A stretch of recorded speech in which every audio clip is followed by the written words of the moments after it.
Hello mga lalabs, magluluto tayo ng marag anam guys at saka malpop guys. Ganyan ako magluluto guys. Siyempre tinimplahan ko yung bigas natin guys na lahat ng mga powder guys nilagay ko na. Siyempre hindi mawawala yung pangpasarap natin na Maggi cubes. Tapos guys nilaluan ko ng kamatis, parsley at saka onion, garlic. Ayan guys. Tapos guys, ayan guys, lulutuin natin sa 2 oras or mahigit guys. Sa mahina na apoy lang guys. Ganyan ako magluluto guys. Siyempre, nilagyan ko ng putat sa ilalim at saka sa taas guys para hindi magbubuka yung warag-anap natin at saka malpot.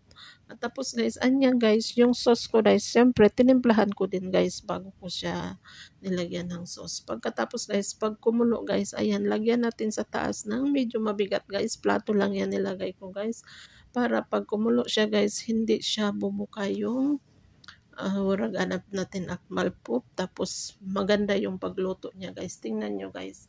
Kahit 2 oras guys, mahigit ang pagluto ko guys. Hindi siya bumubuka kasi nakaano siya, nalagyan ng mabigat plato sa taas. Tapos ayan na guys.